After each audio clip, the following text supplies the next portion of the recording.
Well, good evening. My name is Ian Blackburn, and I'm going to be your host this evening. I run learnaboutwine.com and am a wine instructor here in Los Angeles. I know we've got people from all over the country joining us tonight for a night of wine, cheese, and chocolate.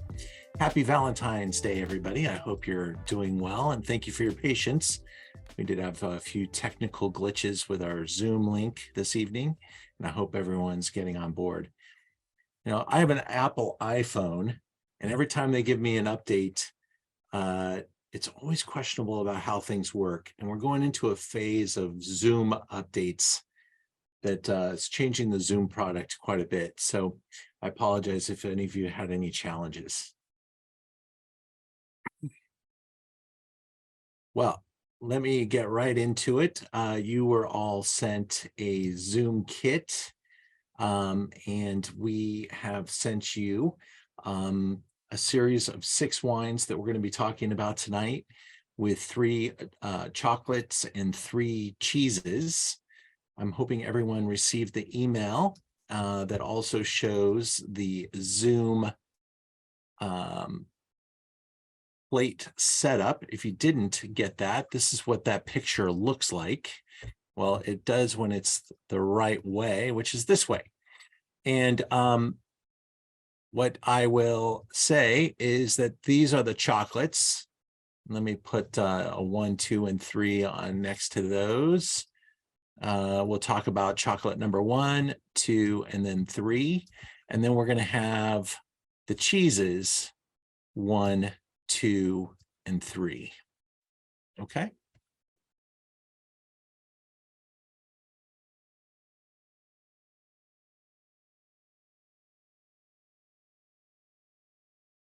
Let me now go into our PowerPoint and encourage you all to put a little wine in your glass. As I said earlier, my name is Ian Blackburn, and I am a wine professional. I've been teaching on Zoom since the beginning of the pandemic. Thank God for Zoom, but also thank God we're coming back into live events, and I'm hosting a lot of live events here in Los Angeles now. Been very active in the wine community almost all my life. I make wine in Sonoma for the past 10 years with my own brand, and for 10 years before that, I helped make wine for others. And so I'm pretty well informed on the wine category. But I am showing some really different wines this evening, and always having fun with that, always pushing it out into the great unknown. And there's always so much to learn about. And I wanted to share with you some really fun and different products. So I kind of use this wine, cheese, and chocolate platform as a way to kind of dive in. I go to a really nice store here in Los Angeles that has a lot of products that are brand new and kind of show off a lot of different things. So I went through the store and found some really interesting stuff. And I looked, of course, for Valentine's items. We'll start off with a couple of the items in the center of the plate, kind of the celebration of Valentine's, Valentine's Day, and who was St. Valentine, and how that all came together. There's quite a few interesting stories online about the history of this kind of nice romantic, yet you know, a little interesting is some of the chatter as to how Valentine's Day came together. The chocolate in the middle, yeah, that's just a little bonus chocolate. What is the chocolate in the middle? We're going to cover that right here. And in fact, we're going to start off with the Sugarfina Daiquiri strawberry heart, which is comes in this nice little box. I'm going to take my background off so I can show some pictures and they don't disappear when I put my arm up. Let me do that real quick.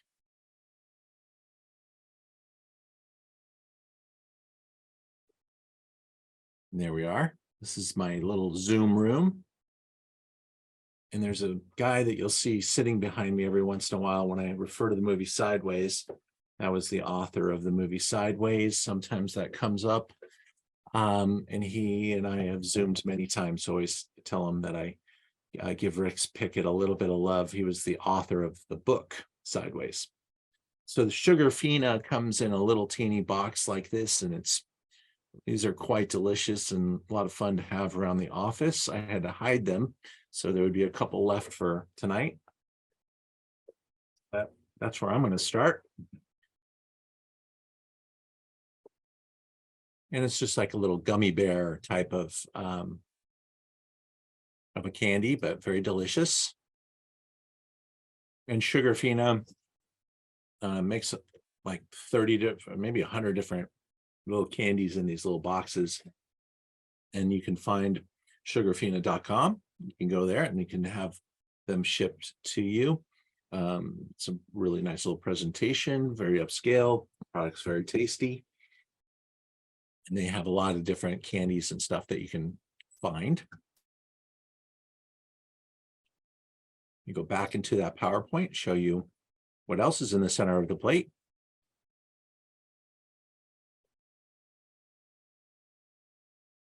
I've got this fun little milk chocolate. I'm going to tell you, if you chilled this package or it showed up cool, cold, you might want to wait until these warm up a little bit, because the caramel can be pretty hard to chew through until it's nice and soft. I kept my plate covered in the refrigerator. I'm going to uncover it now. And then the cheeses really benefit from being out for a period of time so that they get softer and softer. When we first pull cheese out of the refrigerator, it's a little too cold to taste at its optimal level. If you are doing that tonight, I would say maybe have a small bite of the cheese and then let it come up to room temperature and watch how it changes. It starts to release its oils and really becomes a more aromatic product and something that has better flavor. Chocolate shouldn't be served too cold either. It should be at a nice cool but not cold temperature where it's fresh and firm, but not to a point where it's hard because the ingredients have gotten too chilled, like a refrigerator temperature.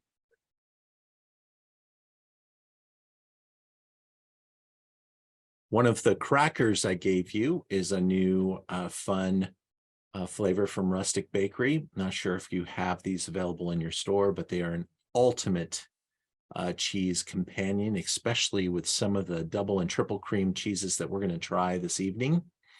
And I encourage you to pick any of the crackers at any time. Don't have to eat them at all, but they are delicious. And we have 3 different types of crackers that I've shared with you tonight. And all of these are being shared for the first time. A second one is a new kind of a interesting new category, are finding things that are gluten-free. And so they made some crackers out of almond and almond flour. So they're gluten-free and wheat-free. And so that is one of the thins that we've given you. A new product. I haven't seen it before. Maybe you have, but it got my attention. And then the third product in that little container, these are really delicious. For me personally, I like the multiple seeds. I like my everything bagel. I like seeds, period. And I love eating these crackers all the time. It's branded with Mary's Gone Crackers, Super Seed it's called. And I just think they're really fantastic with cheese, with the everyday type of snacking. And again, these are also gluten-free, and they use some plant-based proteins and no GMO. Let's get into wine number 1, because I think you guys might even become a little more inquisitive and participatory with a little bit of wine. So we're going to get wine number 1. I've got my little vial here. I'm going to pour that in the glass. Now, I'm starting off tonight with a wine called Fier Gris. And Fiegre, and I just want to show you my website, Merchant of Wine. This is where I buy wine. And if you go up into the corner and you hit that little search bar and you just put in any part of the name in the search, you can find that wine pretty quickly. Fiegre is not something that you're going to see every day. This is one of the ancient varieties of the Loire Valley in France. Very famous for grapes like Sancerre, Chinon, Vouvray, Muscadet. This is from the grape Sauvignon Gris, and it is basically an ancient version of Sauvignon. And Sauvignon Blanc is has many different mutations, many different presentations. So this version or species or clone of Sauvignon Blanc is one of the ancient versions, and it's planted only in small quantity throughout the Loire Valley. And this farmer has found this particular block or clone, and I'm going to encourage you to enjoy that. And I'm going to make sure that this is not a person who's supposed to be on our Zoom.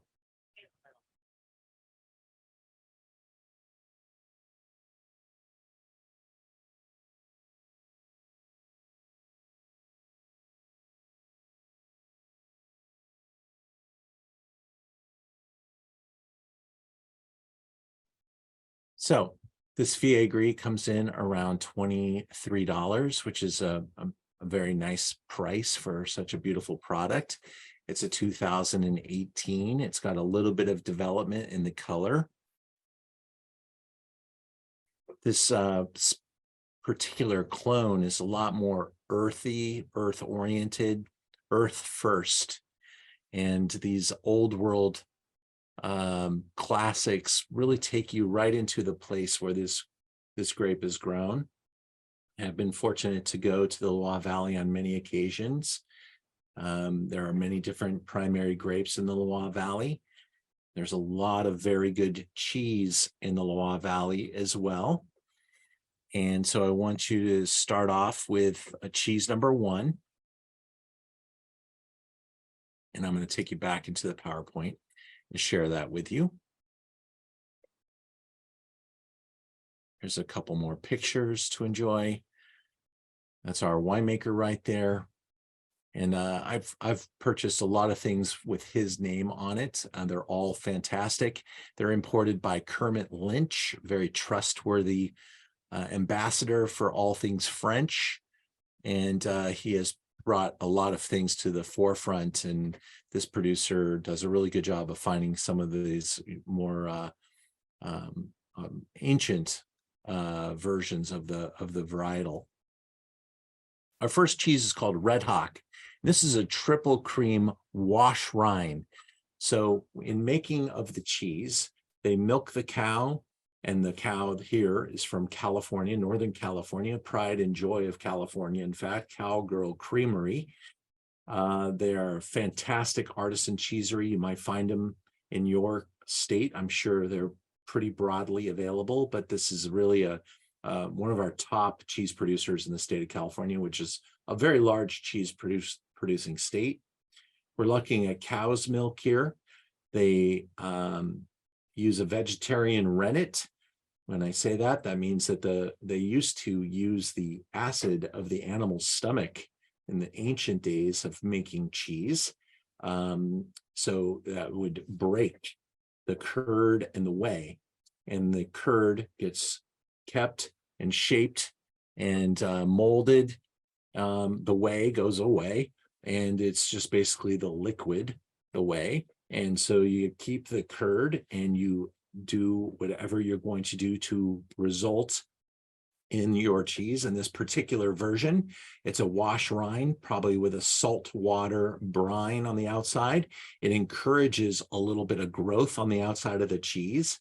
It takes on, and it's stored in for short periods of time with the other cheese wheels, these small wheels. They're made the same way as the big, giant wheels, but this is made in kind of a small, user-friendly portion size. But the everything that they do at Cowgirl Creamery is at the very top of the food chain as far as quality of the product. No GMOs, USDA, organic, everything that they source. The cow's milk is absolutely the very best you can get. And then their cheese artistry is unquestionable. They have really honed in on their style. This is a pretty robust cheese. I like it with a very bone dry, crispy white wine and something with a lot of acidity that will kind of cut through the fatness of this cheese. Now, this cheese is qualified as a triple cream that gives it over 65% butter fat. So we're really working with some generous milk here with a lot of fat content, and it makes a very voluptuous cheese, a cheese that's a little bit more like butter.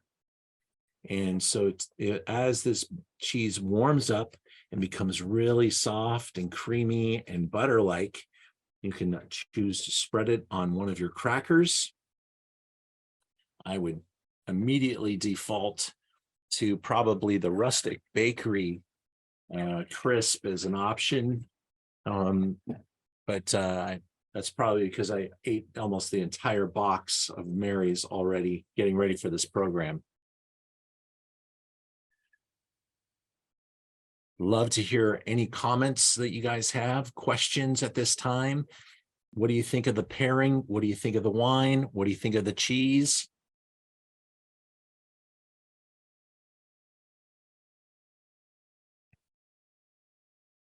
Wine to me is really rustic, beautiful, cool, but very like French countryside, raw. It's got lots of earthy tones, lots of crunchiness to it. That acidity is very mouth cleaning.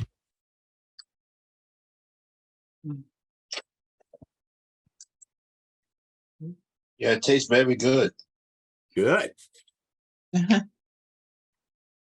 And the cheese itself is absolutely positively delicious, but it's very ripe, right? And it really pushes into some pretty advanced aromas.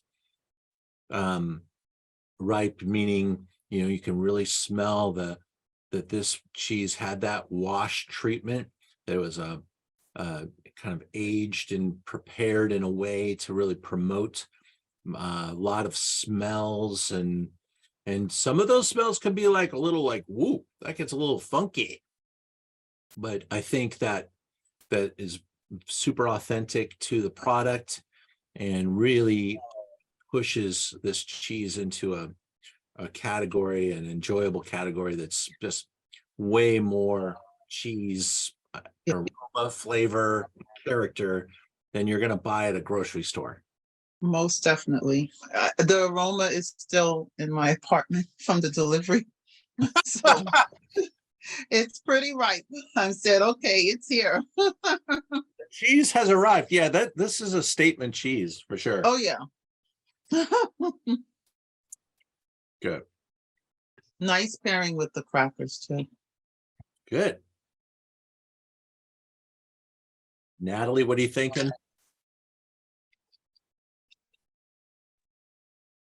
I love it. It's fantastic, right? I will tell you guys, I only have a few bottles of that Fier Gris available, and you won't find a price that low anywhere in the world. As I go through the store, we have 950 wines in the store now. And I'm always trying to find something like, this wine doesn't sell unless people taste it. And so I use it in a program or a dinner, and it's going to be gone. The new vintage will come in at a much higher price point because I bought this, 2 years ago now, and it's just kind of like been sitting there, and I'm like, this needs a little bit of love. And this is absolutely a cheese classic. especially for a cheese that's kind of rustic too, like this one. And I really enjoy this combo. This would be something I would pick for myself. Mhm. Yeah, I think the wine is perfect with, because the cheese just is so, it speaks for itself so much that it's nice that the wine is just a nice chill crispness that it complements really well with the cheese. Thank you. Perfect. Got quite a few people on the Zoom tonight, some new folks. If this is your first time, I'd love to say hi to you. You guys are welcome to come on camera or stay off camera. It's your life, and I just want to have a minute with you. And you can also use that chat box. It's a great place to put some different comments or questions. I thank you, Jill Ginsburg, for saying that you love the wine. Oh, good. You didn't expect such that flavor. Cool. Yeah. And I will say, I started teaching this class because I'm always that guy that's at the restaurant when the cart comes up to the table. Like, not every restaurant has a cheese cart, but when they do, it's probably a pretty cool restaurant, pretty nice place. And man, that person that works that cheese cart, they probably don't even like having me there, because I'm going to talk about every cheese on that cart. I want to ask all the questions, see which ones I know, which ones I don't. Oh, I got to learn about that one. What's your favorite? And this type of wash rind type of cheese is always something you gotta try to find. There's a lot of styles that are even, you get this on the volume knob, but that nose, that smell, like BO, if you will, or CO, cheese odor. This is like a 7. Okay. This is not a 9 or a 10. This is like a 7. This is pretty entry level in the stink factor.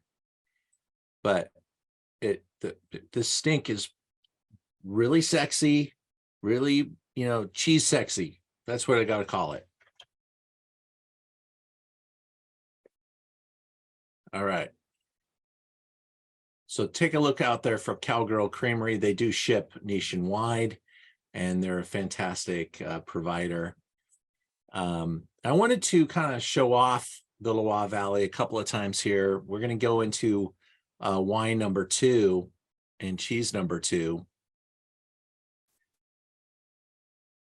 Seems like someone else is able to draw on my thing, so I'm not sure what's going on there. But if you are able to draw on my thing, can you erase that? That would be great. The annotate bubble item is somehow scored. Thank you. I don't think it starts with this wine in the slide, so let me just make sure I didn't skip over something. Okay, so we're going to go into wine number 2 and cheese number 2. But we're going to leave that old school idea of Sauvignon Blanc, and we're going to go towards the Sancerre region.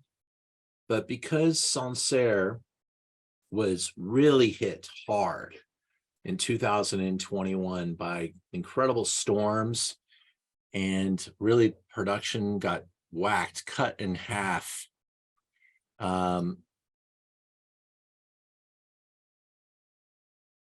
That made a lot of the Sancerres more expensive, hard to get. It wasn't a bad vintage for Sancerre. It was just a teeny vintage for Sancerre. So right outside of the area of Sancerre is this little village that often gets overlooked. It's called Menetou-Salon. And it is, for some, a really phenomenal find. It's the kind of thing that you would have to walk in, maybe know about, look for. when you walk into a store,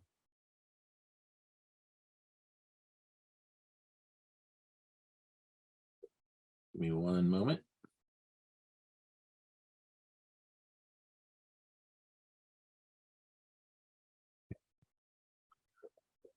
So Manitou Salon is Sauvignon Blanc from the place called Manitou, and it's going to be quite different here.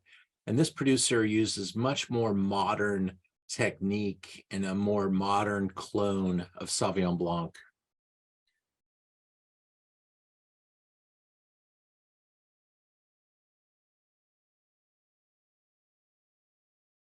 And I'm going to take you through a couple of slides here. You can see this place with a slope and how the soil is super stony.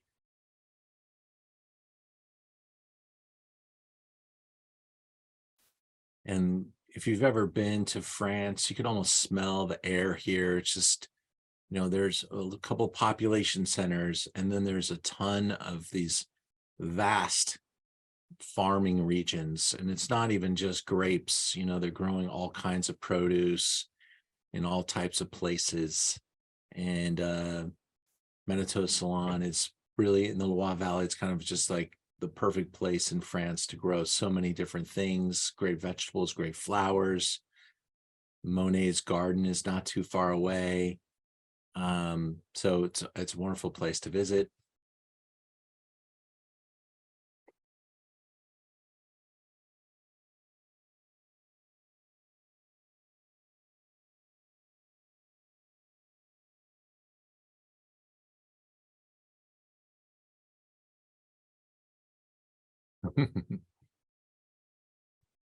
Reading some of your comments. Thank you, Jill. We move into cheese number 2 with wine number 2. And now we're going to go to Vermont. And I had the great fortune in life to work in Vermont. I was actually a radio disc jockey back in the 1990s, doing my little rock and roll fantasy, working in rock and roll, and lived in a couple little towns, but worked in Manchester, Vermont. 26 different ski slopes were within a 20 to 30-minute drive. So it was really a great place to live, and it was really fun to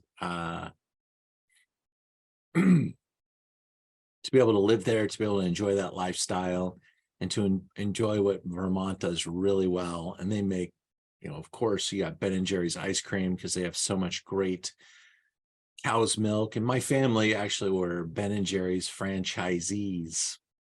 And that's how I got back there and got seduced to get into that neighborhood.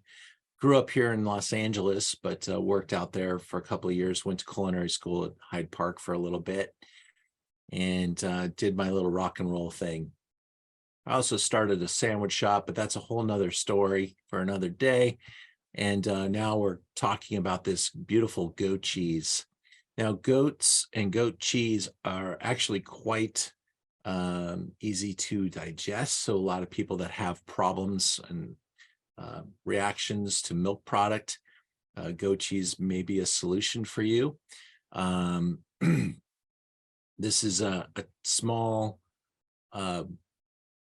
brand. Well, I wouldn't say it's that small, but this one is able to package it and sell it, at least in the United States, not like a national, international export, but they're doing a good job of getting the cheese out there. This rind, as you could see, has been created through a particular type of cave aging, and it gives it kind of a nice protective coating. Some of you that are enjoying the kind of the group status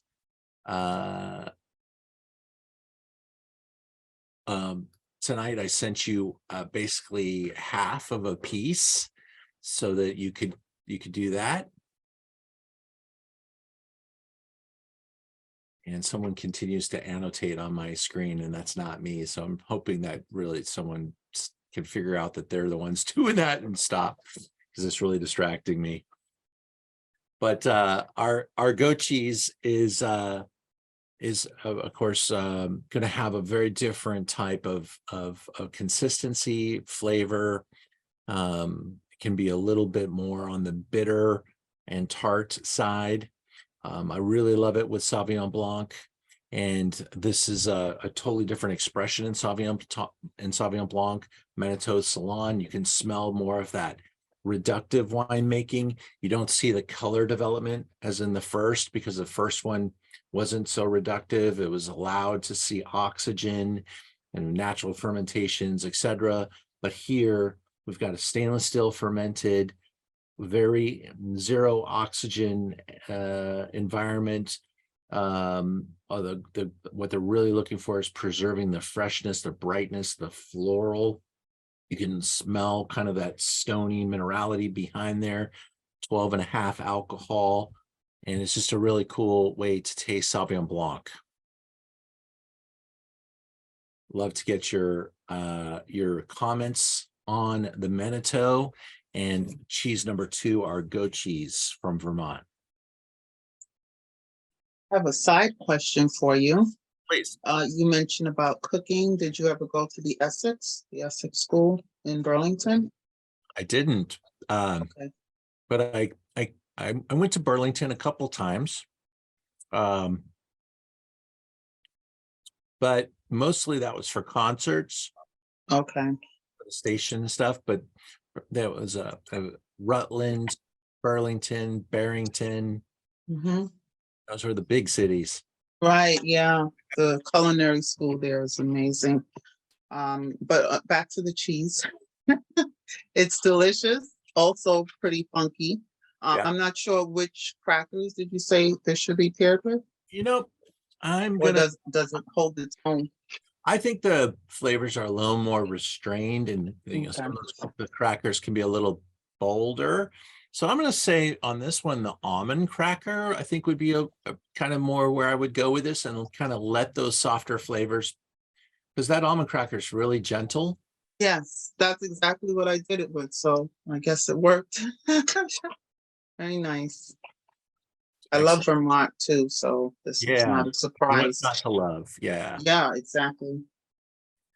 Well, I'm going to share with you a little video about how cheese is made, so we can get a little deeper into that category while you guys enjoy that wine number 2 and cheese number 2 together. And this is a fun video, and it really kind of helps set the stage for how cheese is made. Let me take that volume. Hello, this is Chef John from foodwishes.com. And as promised, I'm going to show you how to make your own cheese. That's right. We're going to make fresh. Some people call it farmer's cheese, fromage blanc, just fresh white cheese. It's good, is what I call it. Here we go. We got milk, buttermilk, lemon juice, and salt. The ingredient amounts are crucial. So make sure you go to the site if you're not already there and get the amounts. We're going to pour our milk into a heavy bottomed saucepan on very low heat.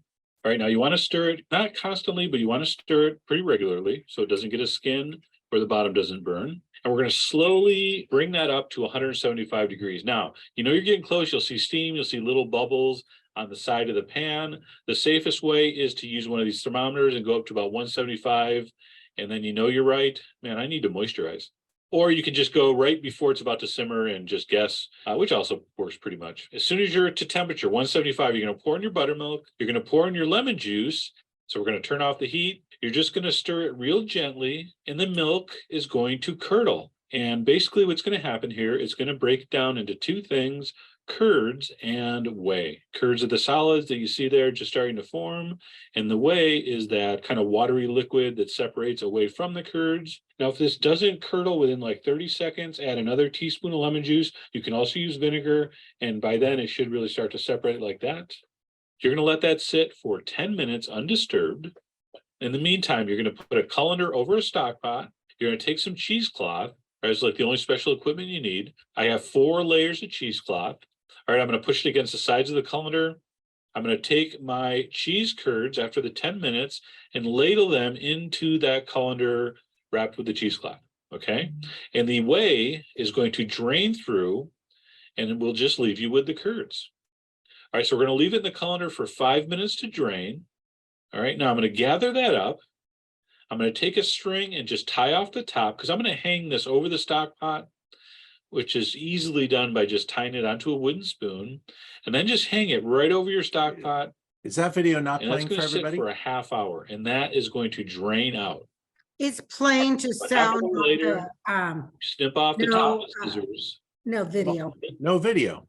Well, thanks for letting me know. I'm sorry about that. Let me, if you don't mind, I'm going to start it again.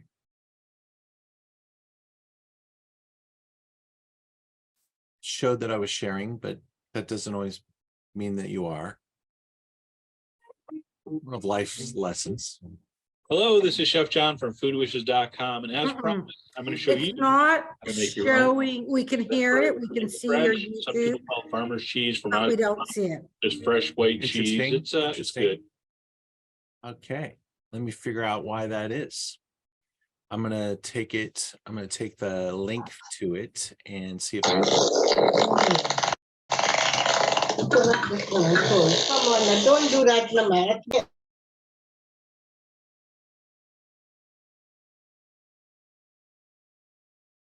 let's see.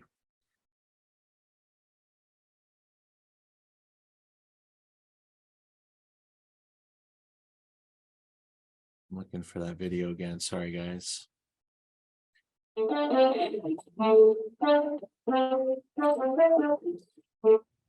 have to take it to another browser and put it in there.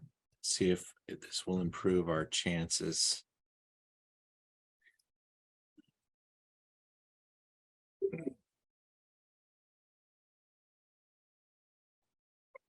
Is that better?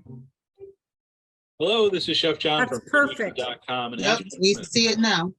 Okay. how to make your own cheese. That's right. We're going to make fresh. Some people call it farmer's cheese, fromage blanc, just fresh white cheese. It's good. Is what I call it. Here we go. We got milk, buttermilk, lemon juice, and salt. The ingredient amounts are crucial, so make sure you go to the site if you're not already there and get the amounts. We're going to pour our milk into a heavy bottomed saucepan on very low heat. All right, now you want to stir it, not constantly, but you want to stir it pretty regularly so it doesn't get a skin or the bottom doesn't burn. And we're going to slowly bring that up to 175 degrees. Now, you know you're getting close. You'll see steam. You'll see little bubbles on the side of the pan. The safest way is to use one of these thermometers and go up to about 175. And then you know you're right. Man, I need to moisturize. Or you can just go right before it's about to simmer and just guess, which also works pretty much. As soon as you're to temperature 175, you're going to pour in your buttermilk. You're going to pour in your lemon juice.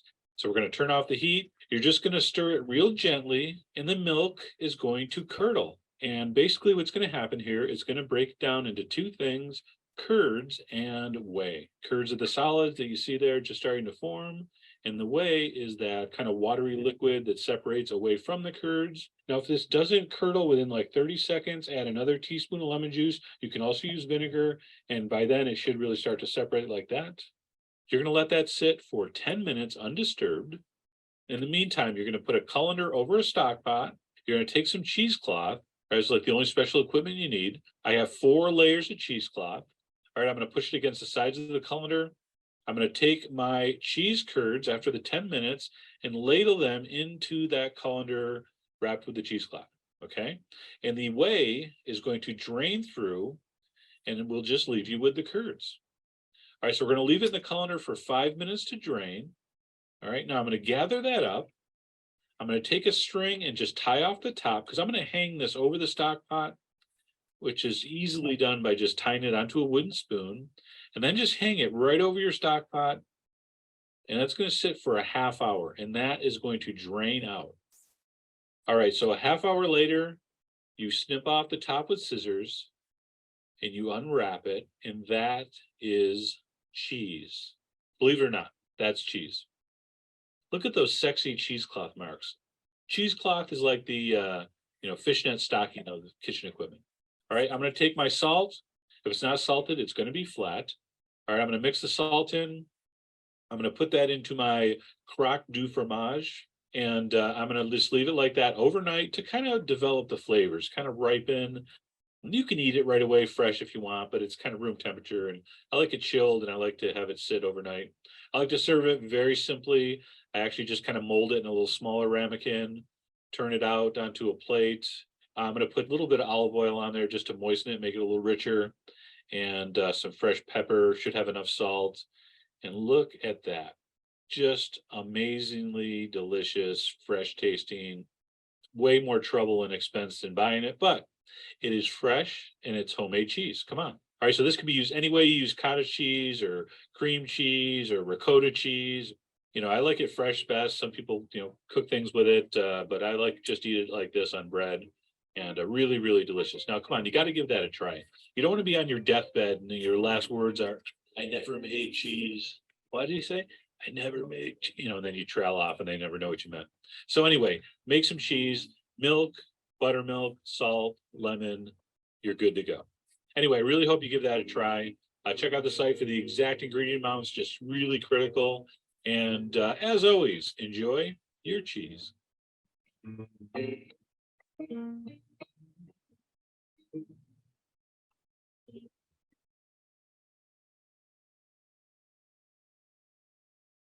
All Phone charging right. slowly. This is the fastest phone charger on the market. Thank you, YouTube. All right. So I hope you guys enjoyed that pairing. Not often I do two Sauvignon Blancs side by side, but they're different enough and kind of fun to taste different places, different approaches, different varietals. And Sauvignon Blanc and cheese are made for each other. In fact, if you were at a great French restaurant and you just finished dinner and the cheese cart was coming to the table, probably the most recommended dry white wine that you would be recommended to purchase would be a Loire Valley Sauvignon Blanc with your cheese plate. Champagne can be good, but Sancerre and its satellites are a really good idea. Now, years ago, I learned a valuable lesson. I hosted an event. It was a great event called Just Desserts, and play on words, but we were at the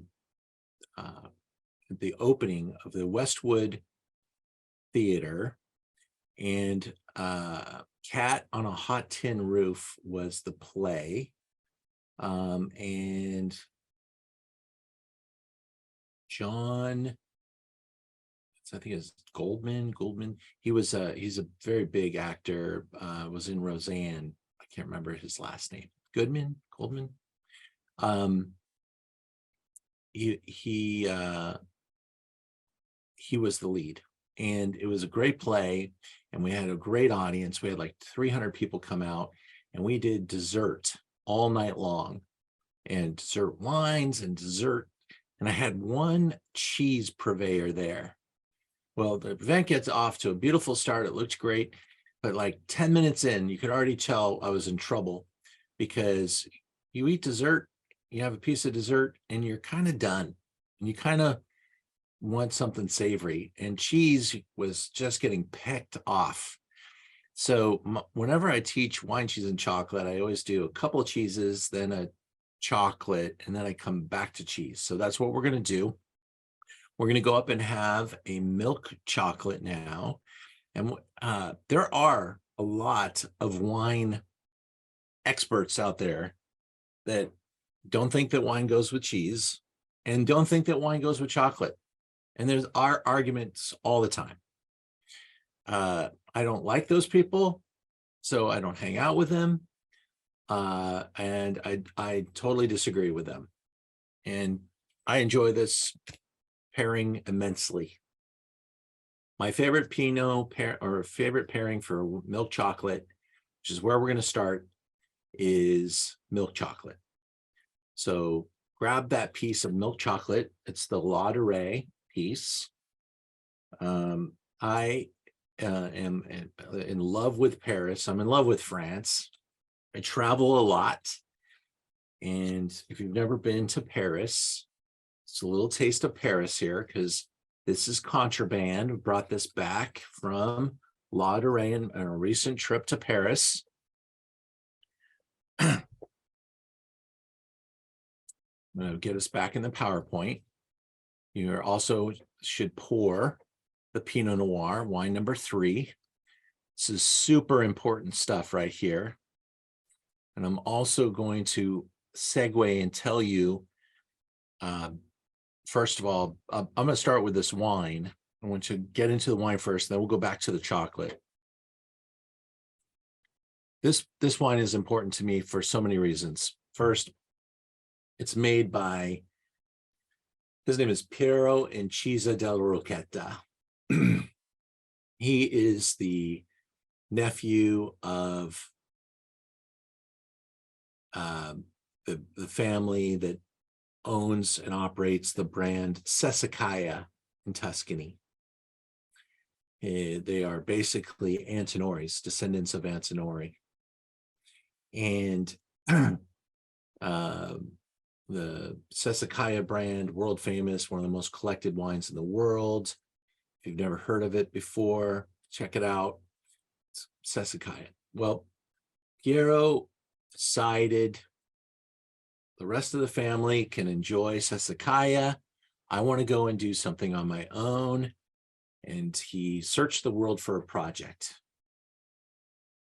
He's absolutely in the mindset that there's plenty of wine in the world and that the balance of the world is, getting difficult. So he went someplace where he could practice extreme horticulture, biodynamics, which are very much about taking your own ecosystem and making it fully sustainable. He found a vineyard in Patagonia. It is actually planted 80 years before he got there. It wasn't a very successful place, but he had tried a couple of wines from there and saw some potential. So he went and he took some experts with him. They looked at the soil, they looked at the plants, they looked at everything about the ecosystem. And it's a large piece of property. First of all, to have your own ecosystem, you need something that's, away from anything else. And that you can have some boundaries that can protect your ecosystem. So if somebody next door starts doing something, it doesn't impact your own, your plant's ability to have their own system. So that's what we're tasting tonight. We're tasting his Patagonia Pinot Noir. The brand is called Bodega Chakra. The wine is called Barda. Vintage is 2020. Piero's very intelligent, insanely obsessed guy with quality.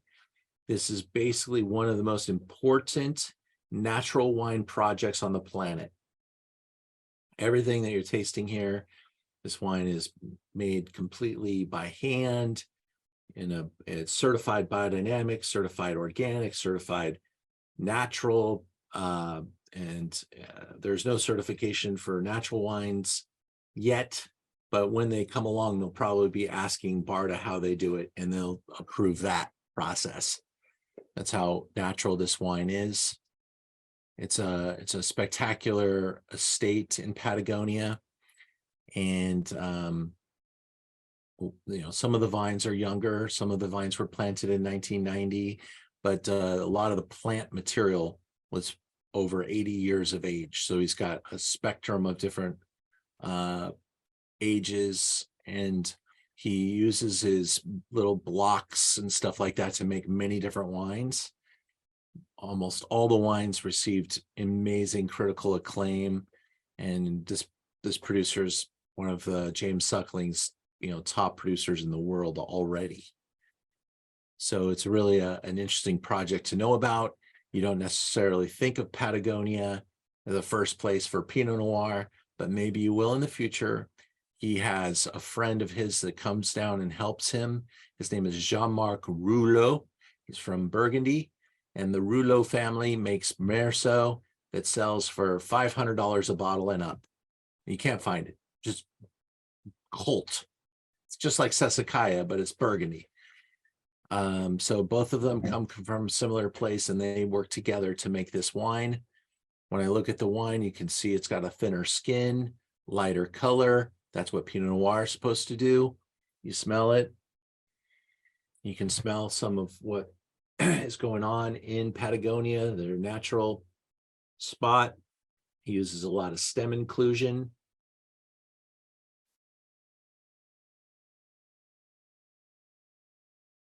Spicy, some red fruits. And for those of you that are just watching tonight, and maybe haven't done this with us before, we use this 2-ounce jar. We fill them up and transport them. And so when you pour them out, it's actually kind of acted like a small decanter that took the wine from the bottle to your glass. And I'm tasting from the same jars I poured at the same time that I poured your wines on Monday morning. This wine is singing in my glass. I hope it is singing in yours as well. And I love the detail. This is a wine that sells not for $150 a bottle like a great bottle of Burgundy. It sells for about $35 a bottle on my website, and it's a really special project. And unfortunately, you know, when brands get hot, the prices keep going up. This wine used to be $29.95. And it's not me that's raising the price. It's getting more expensive, and the importer knows it's important. He does make a lot of $100 wines already. And so this one's going to be kind of the intro wine to the brand. It's going to be the ambassador, because the other ones are really small productions. Now let's talk about the chocolate, and then I'll come back and talk about the pairing here. But Lauderay is kind of famous as a store for delicious little French treats. They make in Paris, they make great breakfast, and it's a great place to go for breakfast, but they also make unbelievable baked goods. And they started getting involved with their chocolates because they're using chocolate in a lot of their recipes. So they're sourcing now the cacao and having the chocolate made for them. This is actually a Grand Cru chocolate, Javara, which I believe is found, let's see, experience, various Ecuadorian. And so it's a Grand Cru milk chocolate, and most milk chocolates don't have 40% cacao. Cacao is the percentage of the cocoa in the chocolate. The balance, the other 60%, is basically the product that gives it that milk character, which is a pretty small amount, and the rest is sugar. Most milk chocolates are between 8% and 25%. A high milk chocolate might be 32, but to find one at 40 is what we did here.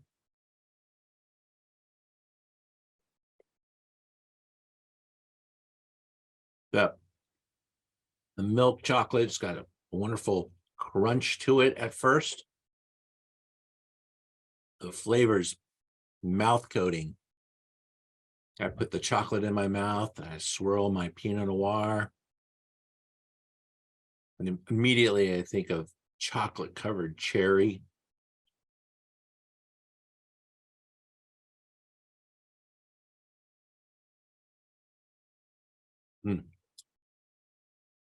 What I love is the way they kind of collide and then melt together. And I eventually the Pinot Noir wins. You feel that pull through. You get that real cleansing acidity. I love the density and the power of that milk chocolate. It's a fantastic milk chocolate. Don't you agree?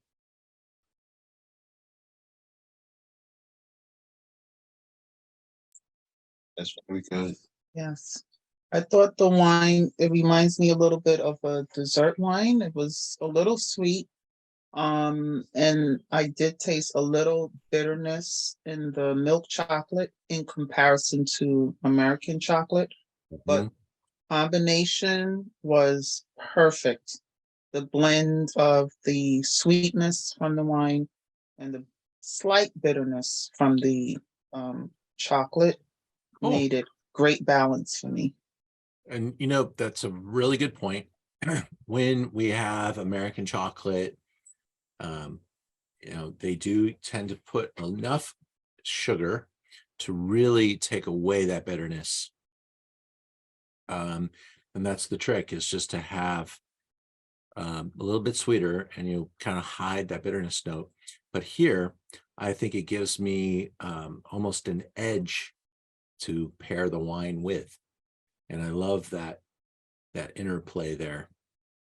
And the wine may appear to be sweet, but there's nothing sweet in this wine. Actually, it's just ripeness level, and it's got a wonderful ripeness to it. Really kind of provokes the mind to think about that place. It struggles down there. You know, it can be very cool. It has long periods of sunlight. It's a very southern hemisphere. And so, you know, the harvest is actually just a couple of weeks away in Argentina at this moment. And he's there now. I spoke to him just a couple of days ago, because I get to take a group to Argentina in October. If you've never been there and you want to go, I'd love to have you come with us, and you can sign up on our website at learnaboutwine.com and look at the trips drop down, and you'll see our October trip. You won't see anything on it yet because we're still planning it.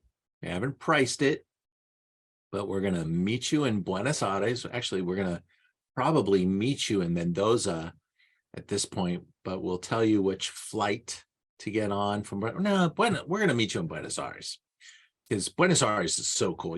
Buenos Aires is amazing. It's a big city. Kind of need maybe a little guidance through there too, because we can do that. We can organize something special, and there's a lot to see and feel. And then you get to the airport and you get on a quick little flight. It's like a 1-hour flight from Buenos Aires to Mendoza. And we go from the major city to, like, nobody lives up there. I mean, it's really just grapes and the people that make wine. And so we'll go to Mendoza, then we're going to go to Salta, and then we're going to fly from Salta. Salta's way up there. We're going to go to a vineyard that's at 12,000 feet in elevation in Salta. Then we're going to fly on a private plane it's kind of common there because it's a lot of small airports and stuff. It's not like a personal plane or anything. It's just a service that they have up there. We're going to fly from Salta to Patagonia. We're going to hang out with Piero and Chiza from Sesacaya. And that'll be down in Patagonia. And it's just of us traveling on the whole trip. So if you want to find out more about that, I'd love for you to come with me. Maybe 12 to 14 people total. That's it. All right. So I really like that first pairing. I love the wine. I love the chocolate. And I'm very happy I got those through customs without any issue. All right. We're going to move into our next wine. So we're going to go back to a white wine.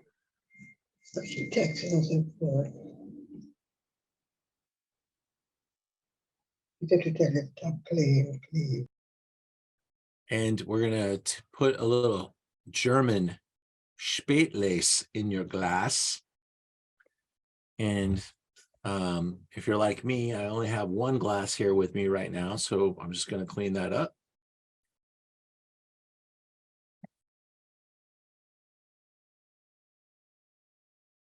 I've had a pretty insane week. I had an employee just completely not show up. No call, no show. I had to box packages all night 2 days ago because I was all by myself, and all of his work became mine. And I'm about ready to leave for a little trip myself. I'm leaving for Japan on Monday. Setsuko, still love to meet up with you. I know you sent an email. I hope you got communication. from us, and we'd love to try to align. Setsuko's in Japan, and she's on the Zoom with us right now.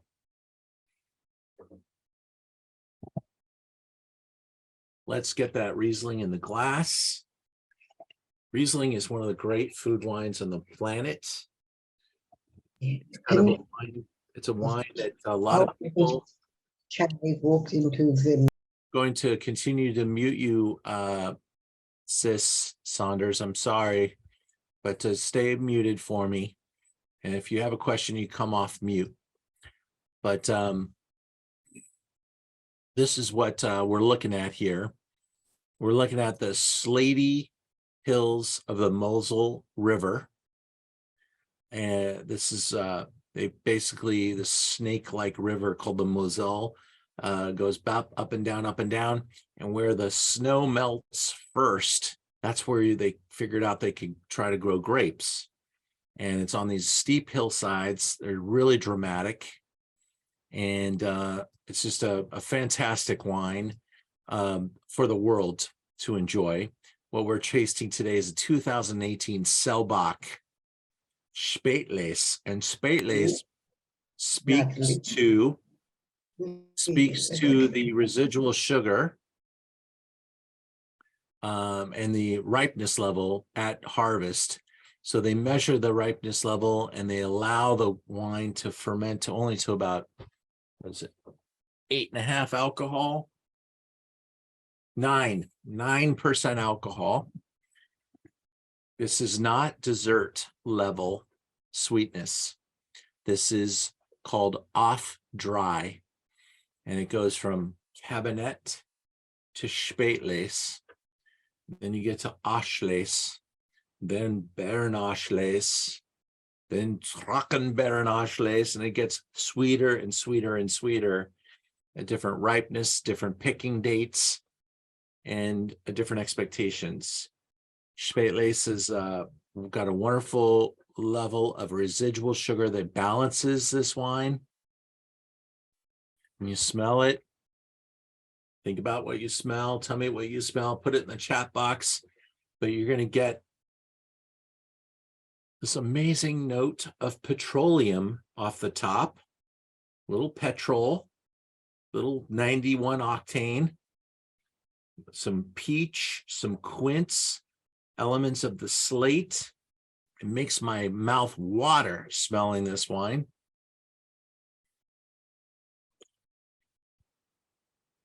Taste it and you get this like amazing pungent sweet and sour and high acid all at the same time, and it's just really cleansing. And I wanted just a little bit of sweetness to go with this really fun cheese that's made in Oregon from the Rogue Creamery. Now, every time I do this wine, cheese, and chocolate class, I find different cheeses to work with. And often, I'm never in America with the cheeses. But tonight, I just was feeling it. Wanted to do something fun and find some new things. Now, take a look at this piece of blue cheese. You see these like marks, like something was stabbed into the cheese? Well, that is actually kind of like a stick. I'm sure it's more organized than that now. But in the old days, they would puncture the wheel of cheese with a bacterium that is basically very similar to penicillin. And it creates this mold in the cheese. Now, how it originally happened in the town of Roquefort in France, the cheese farmer took his cheese, put it in a cave, just like they do. And this cave had this bacterium in it. And he came back to his cheese and it had these blue veins. And he freaked out. And I can't imagine anyone, your whole crop turns blue. They're probably not very happy about that, but they tasted it and it was magnificent. Somebody tasted it. Probably they gave it to their food taster and said, is it going to kill you? No? Okay, good. I'll try it. And that's how it probably got into society. And this one's a little different because it's smoky. So it's both smoky and blue. So we got a lot of flavors going on here. And I wanted to find something that would kind of be able to survive all this cheese flavor. It's got that smoke and that blue and that power. So I'm hoping you find this Riesling kind of fun and a way to sneakily dance with all that power, that funk, that smoke.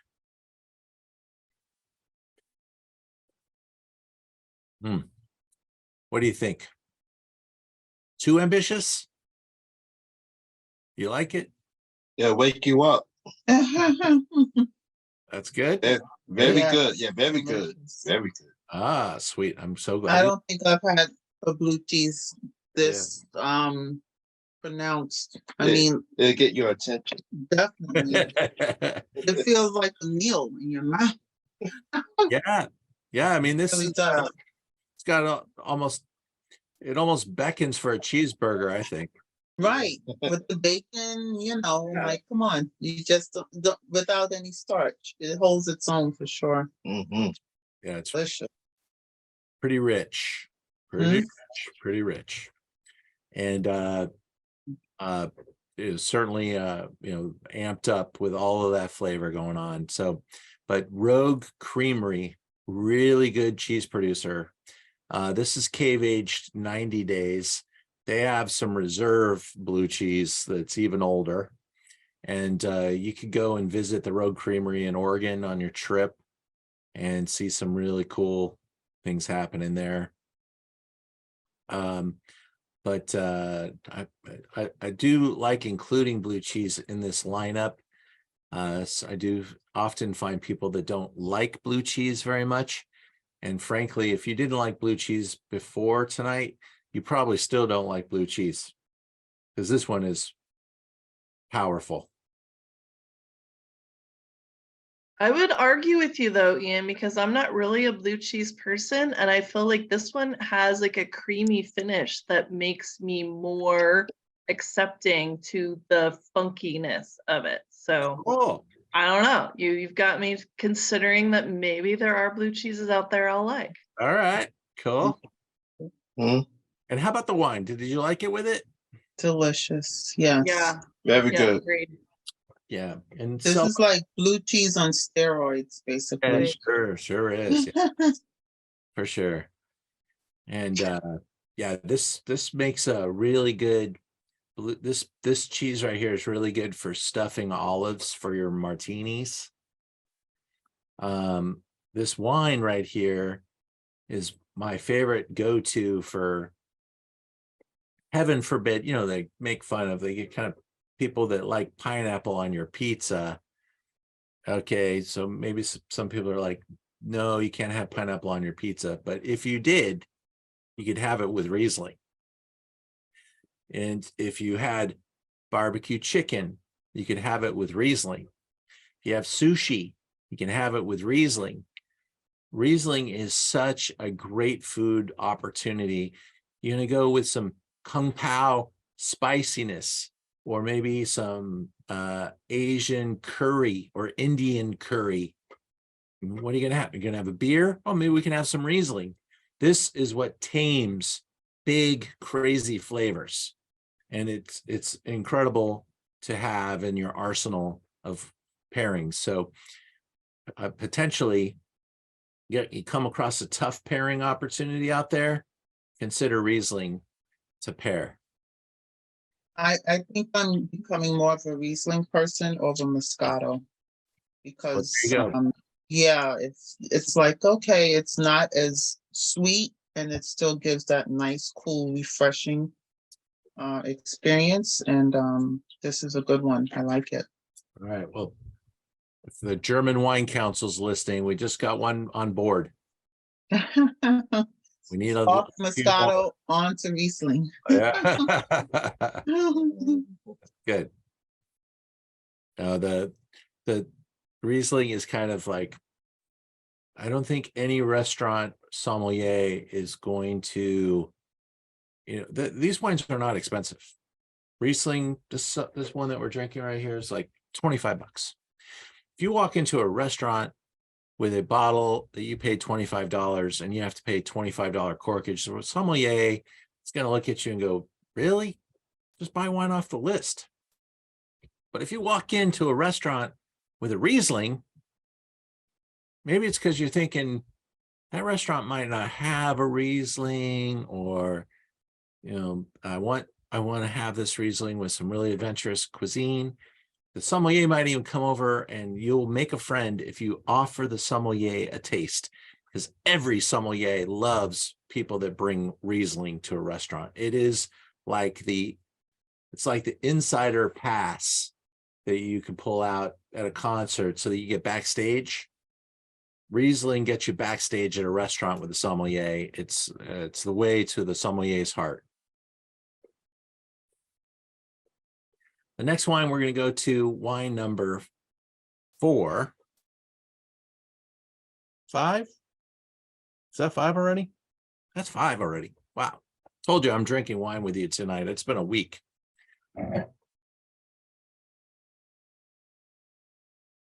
We're losing count too, so we're right with you. This is from my friend Michael Larner. You want a great place to go and visit in Santa Barbara, go to Larner Vineyards.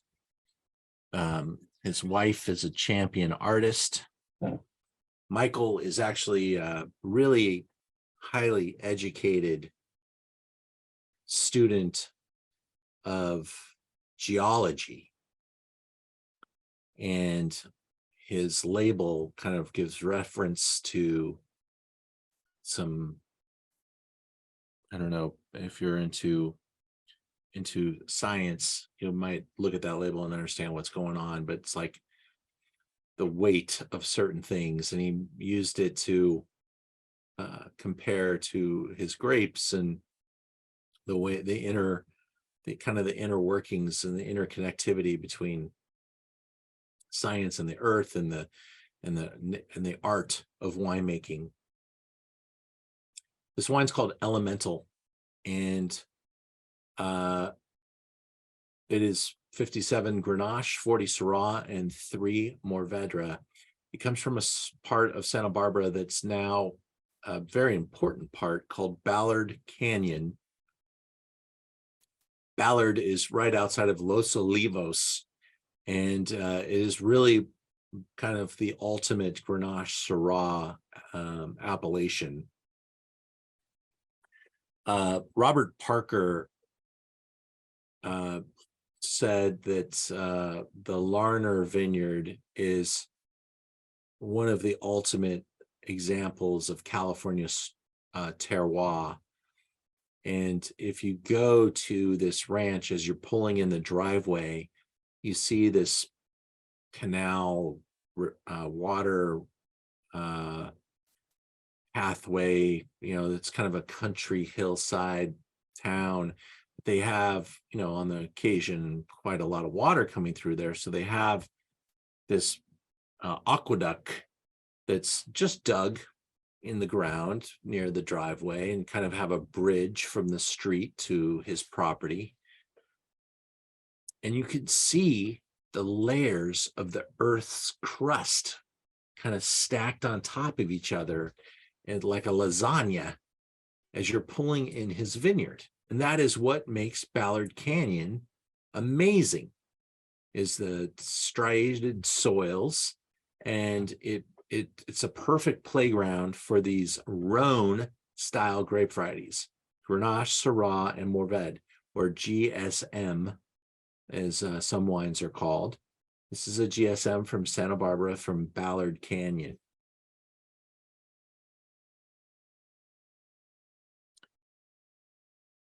Here's a little shot. Now, his wife is an artist, and she is famous. She's actually been written up in the Wine Spectator because she paints with wine, and she uses the different wine varietals for different shades.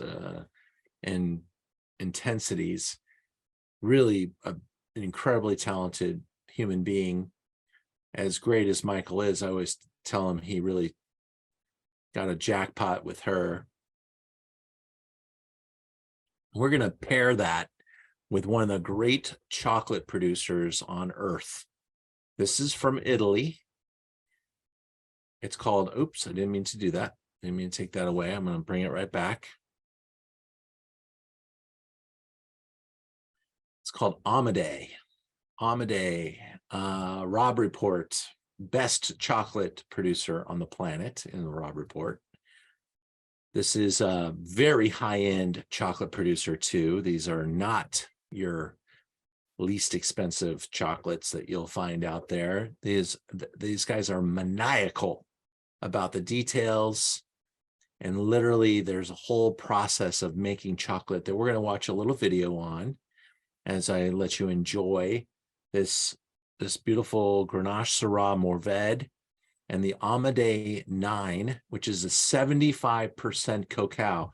That means there's only 25% sugar in this little piece. This is good for you, chocolate. Now, chocolate has the highest antioxidant count of anything on earth. Did you know that? And when you crave chocolate, they think that you're not craving the sweetness. You may be craving the antioxidant benefit of a chocolate. And if you had something like this every day, it wouldn't be bad for you at all. Probably stay on any kind of diet that you're on, and you could be helping your immune system and your body with all of those antioxidants. So think of this as medicine.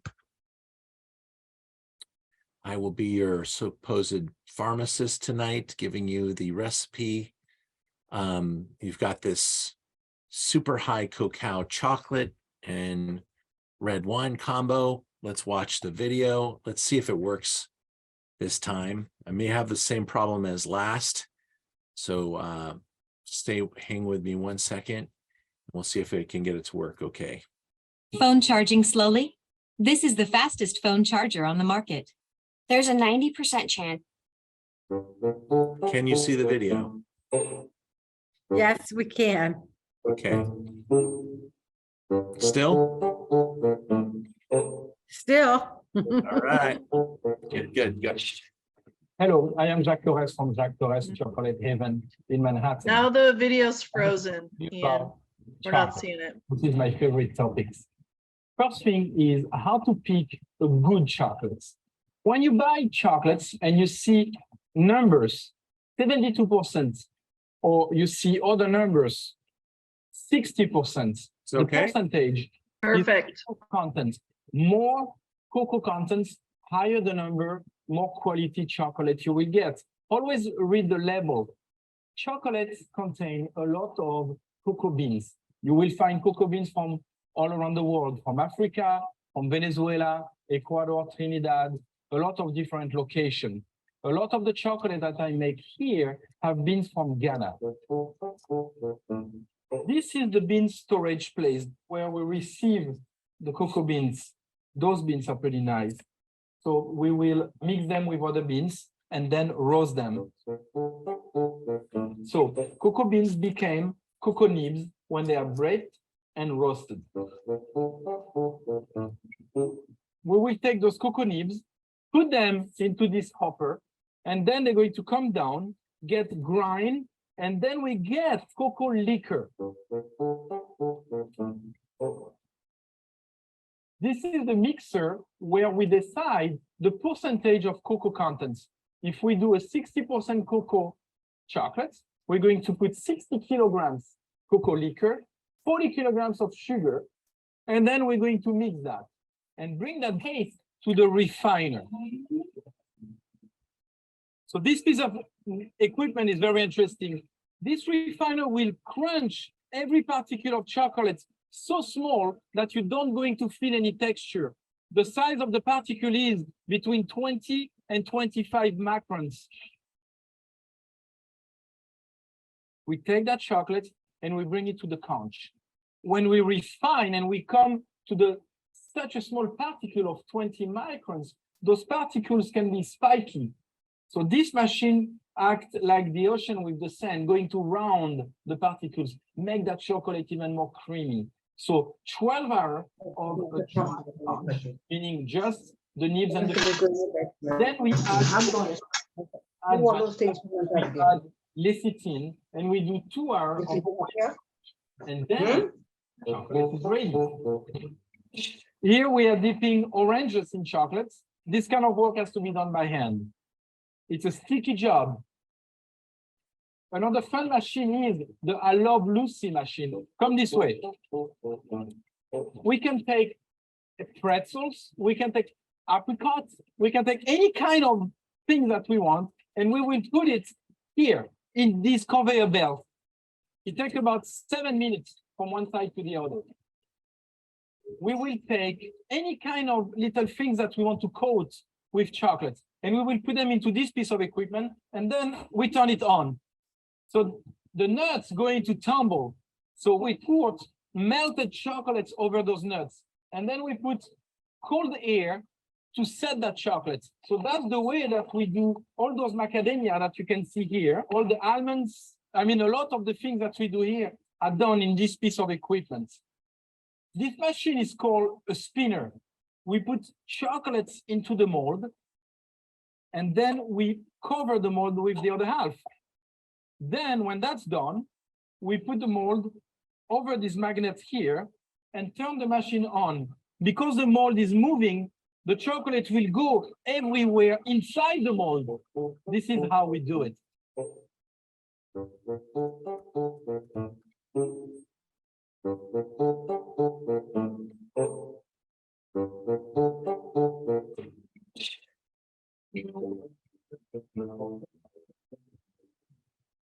All right. So how is that Syrah treating you with this particular chocolate? I think the chocolate is sensational. It has that wonderful crunch and power and balance, and really is one of the most iconic chocolates on the marketplace. The wine, like I said, it benefits from the little decanter because it picked up this wonderful, like, there's a little bit of like a chocolate covered bacon element in the nose of the wine, a little bit of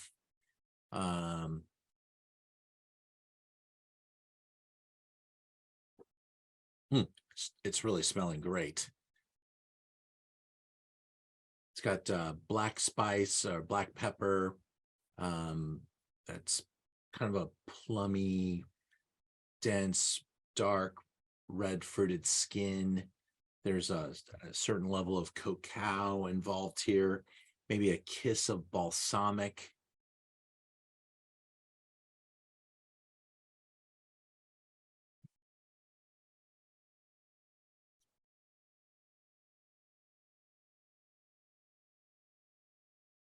What'd you think?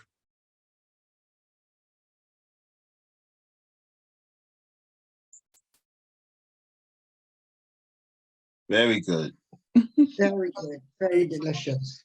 The Shiraz is treating us well. Gonna sleep very good tonight. Excellent. Well, that's wonderful.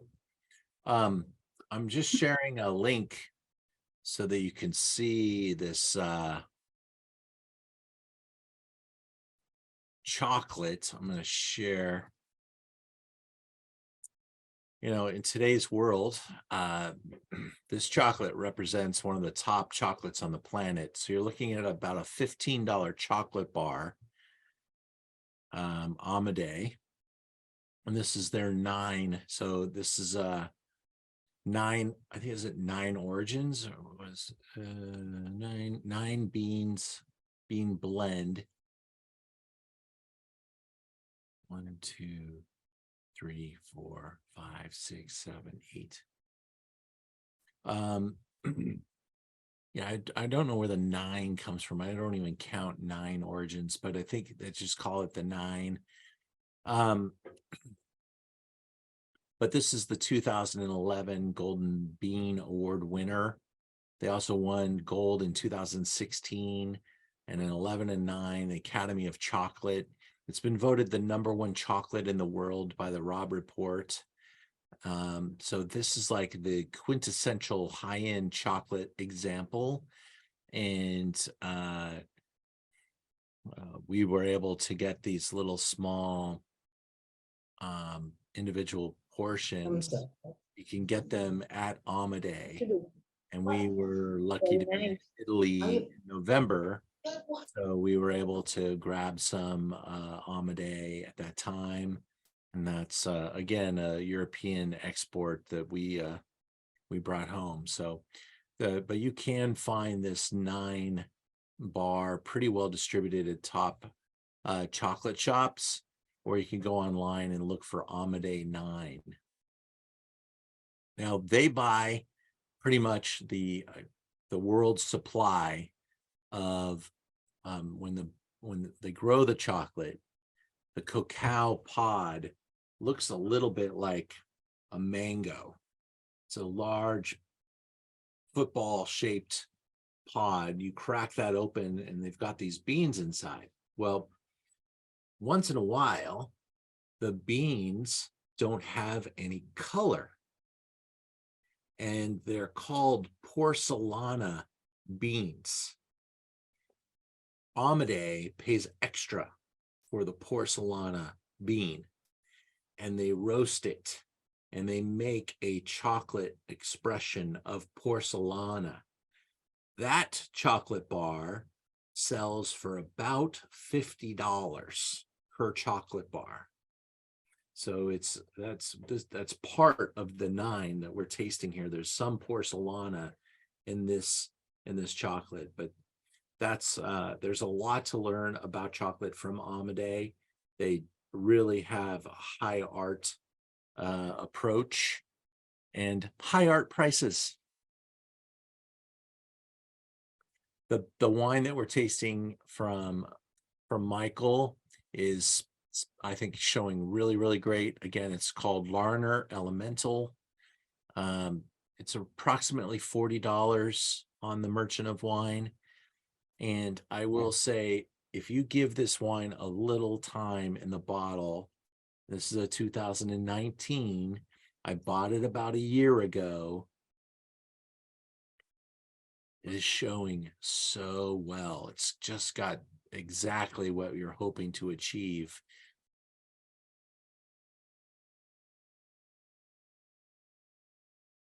I love that. Drinking great.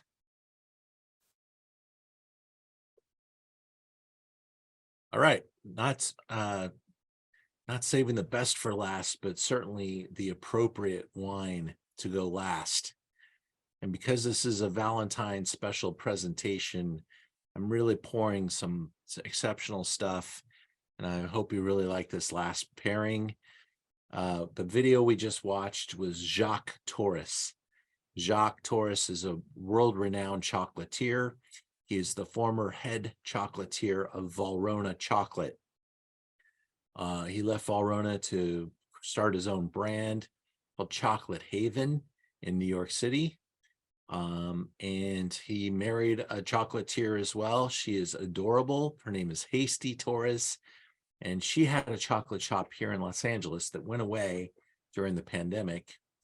I'm not sure even if Chocolate Haven survived the pandemic. A lot of us had a hard time. And certainly if you couldn't import stuff from faraway places, you know, the supply chain got broken from chocolatiers really got hurt. But he's a pretty admirable dude, and I'm sure in the high society of fine dining, he probably rarely even pays for a meal. With beautiful violets reflecting. Please grab a little taste of wine number 6 as we move into a little Valrhona chocolate moment to taste with Ramos Pinto This is the Quinto Evamora 2002 from Portugal. This is the way you're supposed to taste port wine is with some age. This is actually available right now at my store. The 2002 is ready to be drank. Vintage port needs 20 years. And here, this is one of the most exciting vineyard locations in all of Portugal. And Ramos Pinto is becoming one of my favorite producers. I just took a trip to Portugal and went here, and it is very artisan. It is owned by the family that owns Roederer Cristal, the Roederer Champagne family. And they brought this brand in because of its vineyard ownership.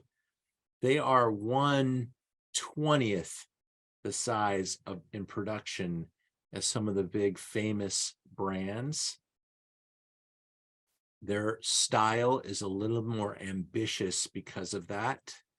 This wine, on the scale of ambitiousness, is an extreme port. 2002 was a wonderful vintage there. They did not hold back. They went for the gusto.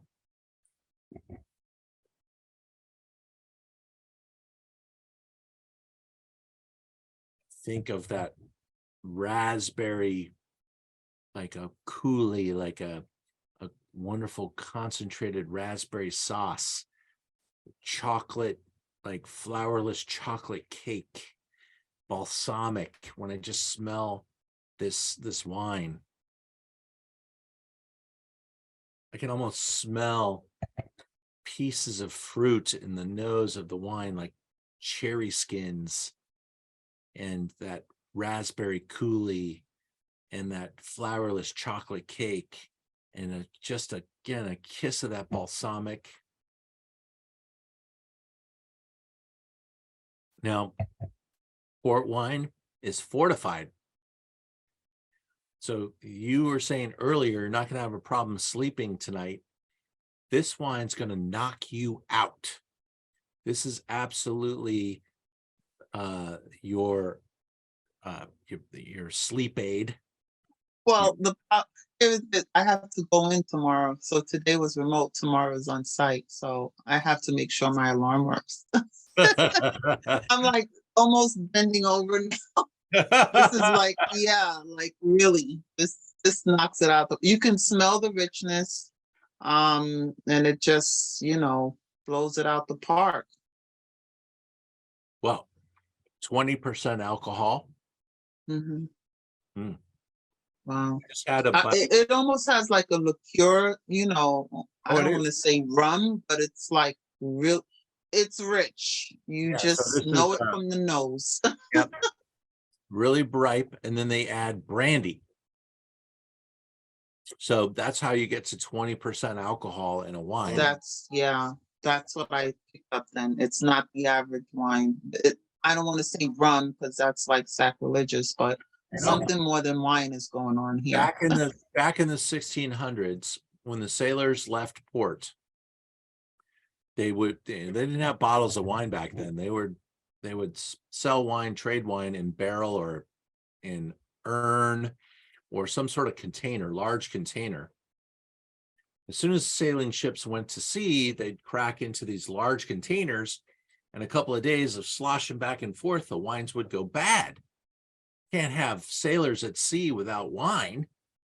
So they fortified it with brandy spirit and increased the durability of the wine at sea, and became kind of a worldwide treasure. This is in the 1600s, and the King of Portugal delineated this wine region and became the first delineated wine region in the world, Oporto. These wines, these dessert wine category wines, these Rieslings and all the dessert wines of the world are in danger because the dessert wine category is shrinking. It's just like, our water supply and our land. It's one of these things that's being impacted by the way that we live today. And so I believe that dessert wine is one of the great finds. Now, not all dessert wines are great, but the great dessert wines need protection. And Oporto port wines, this quality level needs protection because this is not inexpensive. This is I'm going to have to look at my website and give you an accurate price, but there are a lot of wine categories that all of a sudden the price is like a race to the bottom. And those wines don't represent the great classics that they were designed to emulate very well. I looked it up before the tasting, Ian. It's 69. Thank you. And I think it's at $69, one of the great values in port wine too, because vintage port, young, 2015, 16, you would pay more than that. And here's a fully mature, wonderful 2002, just absolutely beautifully dark. I mean, as dark as wine can be. It's like black and it's got the perfect amount of age on the nose. Then try it with that chocolate. The chocolate is from Valrhona and is this amazing, cool little concoction that they make called Black Forest chocolate candies. And they use a little maraschino cherry in the production of this chocolate. So you can almost feel that little bit of cherry skin in there. It's got and Valrhona is a great chocolate producer, but this particular chocolate is not necessarily marketed around the world. They sell this pre-made piece for restaurants to be able to use on a dessert plate or a thank you with the check or something like that. So this is the Valrhona Black Forest chocolate candy. I get them every once in a while, and this is like magic for a port wine. I think the port wine itself is magic. I think the dessert wine is magic. I love these wines. I love the state that this wine is in. Awesome. Well, thanks. Thank you. Take care. Okay. Talk to you Okay. soon, and hope to see you at one of our next Zoom into Wine events. So check out the website. Most definitely. Yeah. Thank you so much. Thank you. Ian. Have a great one. Natalie, enjoy your trip. Yeah, same to you. Yes. Enjoy. Okay, thank you. Bye-bye. Have a good night. Have a good night.